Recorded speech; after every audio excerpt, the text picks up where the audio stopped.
بلاغ العلا بکمال۔ حضور اکرم صلی اللہ علیہ وسلم پر وحی کا ابتدائی دور اچھے سچے پاکیزہ خوابوں سے شروع ہوا۔ آپ صلی اللہ علیہ وسلم خواب میں جو کچھ دیکھتے وہ صبح کی روشنی کی طرح صحیح اور سچا ثابت ہوتا۔ پھر من جانب قدرت آپ تنہائی پسند ہو گئے اور آپ صلی اللہ علیہ وآلہ وسلم نے غار حرا میں خلوت نشینی اختیار فرمائی اور کئی دن اور رات وہاں مسلسل عبادت اور یاد الہی و ذکر و فکر میں مشغول رہے۔ جب تک گھر آنے کو دل نہ چاہتا توشہ ہمراہ لیے ہوئے وہاں رہتے۔ توشہ ختم ہونے پر ہی اہلیہ محترمہ حضرت خدیجہ رضی اللہ تعالی عنہا کے پاس تشریف لاتے اور کچھ توشہ ہمراہ لے کر پھر وہاں جا کر خلوت گزیر ہو جاتے۔ یہی طریقہ جاری رہا یہاں تک کہ آپ صلی اللہ علیہ وآلہ وسلم پر حق منکشف ہو گیا اور آپ صلی اللہ علیہ وسلم غار حرا ہی میں قیام پذیر تھے۔ اچانک جبرائیل علیہ السلام آپ صلی اللہ علیہ وآلہ وسلم کے پاس حاضر ہوئے اور کہنے لگے کہ اے محمد پڑھو۔ آپ فرماتے ہیں کہ میں نے کہا کہ میں پڑھنا نہیں جانتا۔ آپ صلی اللہ علیہ وآلہ وسلم فرماتے ہیں کہ فرشتے نے مجھے پکڑ کر اتنا زور سے بھینچا کہ میری طاقت جواب دے گئی۔ پھر مجھے چھوڑ کر کہا کہ پڑھو۔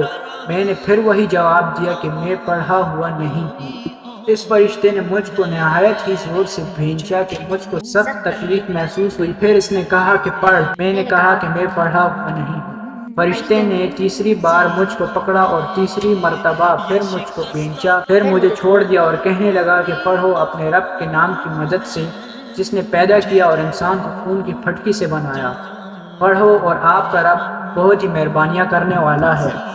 بس یہی آیاتیں آپ صلی اللہ علیہ وآلہ وسلم جبرائیل علیہ السلام سن کر اس حال میں غار حرا سے واپس ہوئے کہ آپ کا دل اس انوکھے واقعہ سے کانپ رہا تھا۔ آپ حضرت خدیجہ رضی اللہ تعالی عنہا کے ہاں تشریف لائے اور فرمایا کہ مجھے کمبل اوڑھا دو، مجھے کمبل اوڑھا دو۔ لوگوں نے آپ کو کمبل اڑایا۔ جب آپ صلی اللہ علیہ وسلم کا ڈر جاتا رہا تو آپ نے اپنی زوجہ محترمہ خدیجہ رضی اللہ تعالی عنہا کو تفصیل کے ساتھ یہ واقعہ سنایا اور فرمانے لگے کہ مجھ کو اب اپنی جان کا خوف ہو گیا ہے۔ آپ صلی اللہ علیہ وآلہ وسلم کی اہلیہ محترمہ خدیجہ رضی اللہ تعالی عنہا نے آپ صلی اللہ علیہ وآلہ وسلم کی ٹاس پھیلائی اور کہا کہ آپ کا خیال صحیح نہیں ہے۔ اللہ کی قسم آپ کو اللہ کبھی رسوا نہیں کرے گا۔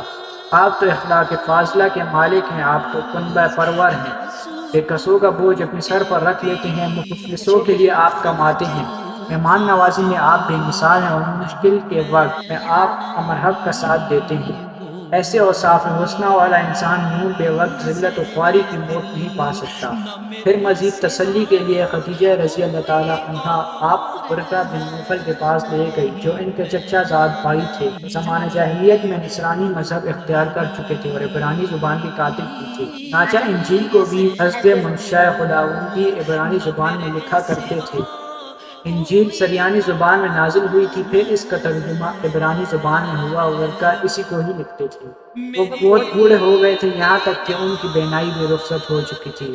خدیجہ رضی اللہ تعالی عنہا ان کے سامنے آپ صلی اللہ علیہ وسلم کے حالات بیان کیے اور کہا کہ اے چچا زاد بھائی اپنے بھتیجے محمد صلی اللہ علیہ وآلہ وسلم کی زبانی ذرا ان کی کیفیت سن لیجیے۔ وہ بولے کہ بھتیجے آپ نے جو کچھ دیکھا ہے اس کی تفصیل سناؤ۔ چنانچہ آپ صلی اللہ علیہ وآلہ وسلم نے از اول تا آخر پورا واقعہ سنایا۔ اسے سن کر ورقہ بے اختیار ہو کر بول اٹھے کہ یہ تو وہی ناموس معزز دان فرشتہ ہے جس سے اللہ نے موسیٰ علیہ السلام پر وحی دے کر بھیجا تھا۔ کاش میں آپ کے اس عہد نبوت کے شروع ہونے پر جوان عمر ہوتا، کاش میں اس وقت تک زندہ رہتا جبکہ آپ کی قوم آپ کو اس شہر سے نکال دے گی۔ رسول اللہ صلی اللہ علیہ وآلہ وسلم نے یہ سن کر تعجب سے پوچھا کہ کیا وہ لوگ مجھ کو نکال دیں گے حالانکہ میں تو ان میں صادق و امین و مقبول ہوں؟ ورقہ بولا ہاں یہ سب کچھ سچ ہے مگر جو شخص بھی آپ کی طرح امر حق لے کر آیا لوگ اسی کے دشمن ہی ہو گئے۔ اگر مجھے آپ کی نبوت کا وہ زمانہ مل جائے میں آپ کی پوری مدد کروں گا۔ مگر ورقہ کچھ دنوں کے بعد انتقال کر گئے۔ پھر کچھ عرصہ تک وحی کی آمد موقف رہی۔ صحیح بخاری حدیث نمبر 3۔